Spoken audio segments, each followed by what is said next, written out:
आप सभी लोगों का मेरे इस यूट्यूब चैनल पे दिल से स्वागत है। अगर आप मेरे चैनल पे नए हैं तो प्लीज़ इस चैनल को सब्सक्राइब कर लीजिएगा और बगल में जो घंटी का आइकन है उसे ज़रूर दबा दीजिएगा ताकि मेरे चैनल पे आने वाली सारी वीडियो का नोटिफिकेशन आप तक पहुंचता रहे। आज हम डिटेल में डिस्कस करने वाले हैं कि सरकार का बीसी सखी का आमदनी बढ़ाने के लिए क्या प्लान है। जैसा मुझे जो पता चला उसके बारे में मैं आपको डिटेल में डिस्कस करूँगा इस पे, ताकि आपको ये समझ आए कि आने वाले टाइम में आपकी इनकम कैसे सरकार बढ़ाएगी। तो बहुत सारी बीसी सखी होंगी जो ये मन में सोचती होंगी कि कमीशन तो अभी ठीक है, लेकिन कस्टमर मेन है कि आप सब जानते हैं कि सभी गांव में या सभी गांव के आसपास कॉमन सर्विस सेंटर जो सीएससी हैं, जो सहज सेवा केंद्र हैं, खुले हुए हैं। ऑलरेडी जो कस्टमर हैं, चाहे वो किसी बैंक के कस्टमर हों, सेंट्रल बैंक के हों, एसबीआई के हों, किसी भी बैंक के कस्टमर हैं, तो ऑलरेडी उनसे जुड़े हुए हैं। तो उनके होने के बावजूद आप जो काम कर रहे हो, सेम काम कर रहे हो, तो आपके पास जो कस्टमर आएँगे कि नहीं आएँगे, कोई गारंटी नहीं है। तो आप लोग के मन में एक सवाल आता होगा कि मेरे पास जो कस्टमर बेस है वो कम है, तो कम कस्टमर के साथ आप अपनी इनकम कैसे बढ़ाओगे? क्योंकि कमीशन भी बैंक ने अगर बढ़ा दिया है, तो जब आपके पास कस्टमर रहेगा तभी तो आप अपना इनकम बढ़ा पाओगे। जब आपके पास कस्टमर ज़्यादा से ज़्यादा होंगे तो आप अपना इनकम बढ़ा सकते हो। तो इसके लिए मैंने जब डिस्कस किया था तो मुझे कुछ पता चला है कि सरकार का ऐसा प्लान है कि आने वाले टाइम में ये जो अभी तो मैं देख रहा हूँ कि बहुत सारी जो बीसी सखी हैं जिन्होंने डिवाइस ले लिया है और डिवाइस लेने के बाद काम भी स्टार्ट कर दिया, लेकिन अभी उनका पुलिस वेरिफिकेशन पेंडिंग है।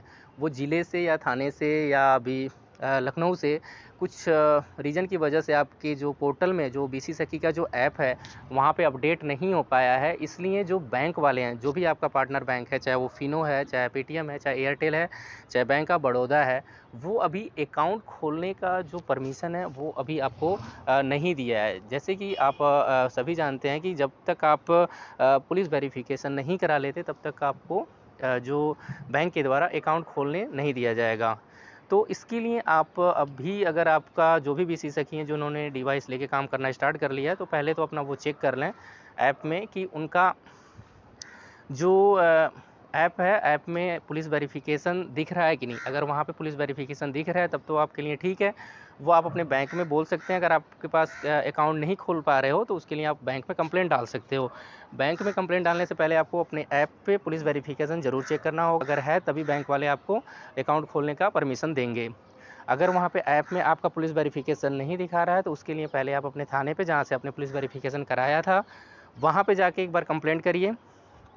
उसके बाद आपको ज़िले पे भी अगर जाना पड़े तो ज़िले पे भी जाके जहाँ से ये सारा डेटा जाता है, जो यूपीएसआरएलएम का जहाँ पे भी ऑफिस है, वहाँ जाके अपना इसके लिए अपने ब्लॉक पे या ज़िले पे जाके वहाँ पे आप अपना कंप्लेंट दर्ज करा सकते हो इसके लिए। तो जितना जल्दी आपका पुलिस वेरिफिकेशन हो जाएगा और तभी आपको बैंक जो है अकाउंट खोलने का परमिशन आपको दे देगा।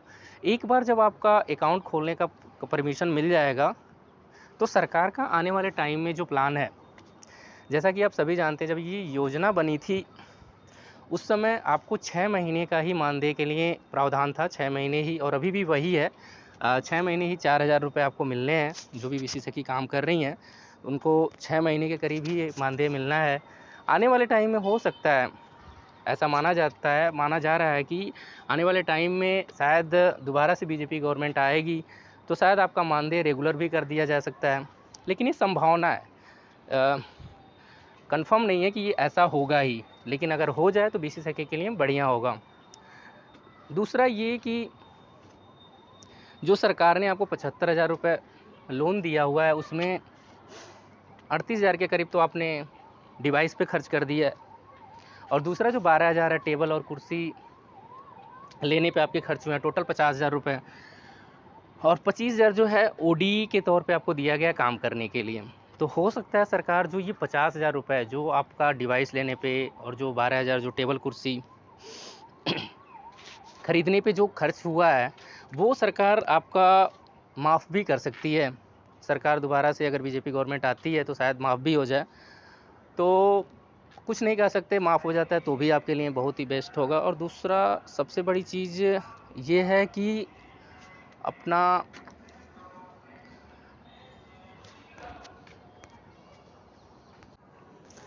जो 50,000 का लोन है उसमें से जो 75,000 का जो लोन है उसमें से अगर सरकार 50,000 अगर आपका माफ़ कर देती है तो ये बीसी सखियों के लिए बहुत ही अच्छा मतलब उनके लिए बहुत अच्छा होगा।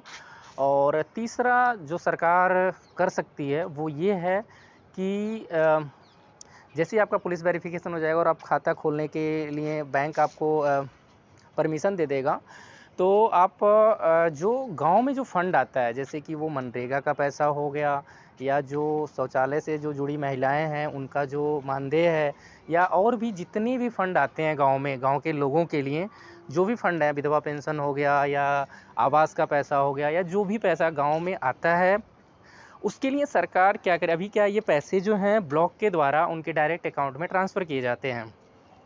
तो सरकार का क्या प्लान है कि आने वाले टाइम में जो ये बीसी सखी हैं इनका जो मर्चेंट अकाउंट खुला है उसी में डायरेक्ट ब्लॉक के द्वारा ट्रांसफ़र कर दिया जाएगा पैसा, जो भी गांव के लिए फ़ंड होगा सारा जो बैंक सखी हैं उनके अकाउंट में, जो मर्चेंट अकाउंट है जो पार्टनर बैंक में उनका अकाउंट खुला है वहाँ पे ट्रांसफ़र कर दिया जाएगा।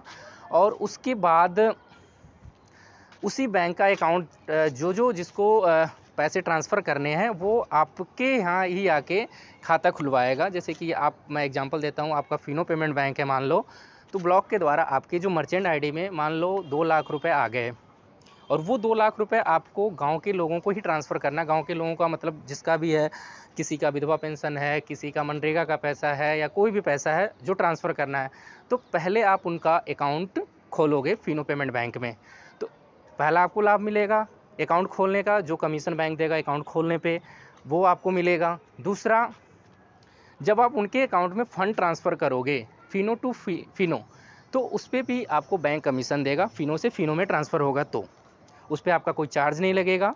और उसके बाद वो जब फिनो में आपके यहाँ खाता खुलवाएंगे तो नॉर्मल सी बात है, विड्रॉल भी आपके द्वारा ही होगा, तो जब विड्रॉल होगा तो उस पर भी आपको कमीशन मिलेगा। इस तरह से एक फ़ंड पे आपको 3 तरह से कमीशन, पहला खाता खोलने का, और दूसरा फ़ंड ट्रांसफ़र करने का, और तीसरा उसी फ़ंड को विड्रॉ करने का। और चौथा सबसे बड़ा बेनिफिट रहेगा कि आपके पास कस्टमर बेस बढ़ेगा। जितने भी लोग सरकारी सेवाओं से जुड़े हुए हैं उनका जो मानदेय आता है तो वो सारा फंड आपके द्वारा डिस्ट्रीब्यूट होगा, बांटा जाएगा। तो आने वाले टाइम में ये आपके लिए बहुत ही बेनिफिट का काम है। आप देखिए सरकार आपके लिए क्या क्या करती है। तो जो भी बीसी सखी जुड़ी हुई हैं उन्हें लगता है, मुझे कि मैं शुरू में ही अपने वीडियो में यही बोलता था कि अभी तो आपका कोई लाभ दिख नहीं रहा है, लेकिन आने वाले टाइम में जितनी भी योजनाएं चली हैं सरकार की उसमें ज़रूर लाभ होता है। तो ये योजना भी असफल नहीं होगी और आने वाले टाइम में आपको लाभ दिखेगा, वो मुझे लाभ दिखता हुआ नज़र आ रहा है। तो जो भी जुड़ी हुई हैं उनके लिए बहुत अच्छी खबर है। आने वाले टाइम में अगर सरकार ऐसा करती है, तीनों चीज़ें, अगर मानदेय को रेगुलर किया जाता है या आपका जो लोन है उसमें 50,000 को माफ़ किया जाता है, या जितनी भी सरकारी योजनाओं के थ्रू जो पैसा आता है वो आपके थ्रू विड्रॉ होता है, तो आपका कस्टमर बेस भी बढ़ेगा। और नॉर्मल सी बात है कि जितने भी कॉमन सर्विस सेंटर चलते हैं, जो सहज जन सेवा केंद्र हैं, वो जिससे भी उन्होंने बैंकिंग का काम लिया होता है उससे जुड़े जो कस्टमर होते हैं उनका तो उनसे भी वो चार्ज लेते हैं, और अदर बैंक के आते हैं उनसे ज़्यादा वो चार्ज लेते हैं। तो आप ये काम कर सकते हो कि जो आपका बैंक है, फिनो पेमेंट बैंक है, उस बैंक में अगर कोई खाता खुलवाता है तो उससे आप कोई भी चार्ज ना लें, क्योंकि वो विड्रॉ करने पे, डिपॉजिट करने पे आपको अच्छा कमीशन मिलेगा और आपका कोई चार्ज नहीं पड़ेगा। अभी फिनो पेमेंट बैंक है, मान लो आपके पास कोई सेंट्रल बैंक का कस्टमर आता है, कैसा कहता है कि पैसा जमा कर लो, या SBI का कस्टमर आता है कहता है पैसा जमा कर लो, तो फिनो पेमेंट बैंक खुद उस पर अपना चार्ज लेता है। 3 रुपये तो जो है अकाउंट वेरिफिकेशन का ले लेता है, 7 रुपये वो 1000 पे 7 रुपये तो वो अपना चार्ज करता है, जो उसके चार्ज होते हैं। उसके बाद 10 रुपये चार्ज करता है, 3 रुपये आपको कमीशन के तौर पे आ जाते हैं उसमें, और 3 रुपये वेरीफिकेशन, मतलब 1000 किसी बैंक में आपको ट्रांसफ़र करने पे 13 रुपये लग जाते हैं। तो इस तरह से जब आप फिनो में ट्रांसफ़र करेंगे तो फिनो पेमेंट बैंक कोई चार्ज नहीं लेगा। तो इसलिए आपको जितना है, जो आपका पार्टनर बैंक है उसमें आपको कस्टमर बढ़ाने की ज़रूरत है। जितना आपके कस्टमर बढ़ेंगे उतना ही आपकी इनकम भी बढ़ेगी। तो आने वाले टाइम में देखिए क्या होता है, जो भी होगा मैं अपने वीडियो के माध्यम से आपको अपडेट कर दूंगा, लेकिन संभावना ऐसी लग रही है कि ऐसा कुछ ज़रूर होगा। तो देखिए, आप सभी लोगों का मेरा वीडियो देखने के लिए दिल से धन्यवाद। मिलते हैं अगले वीडियो में।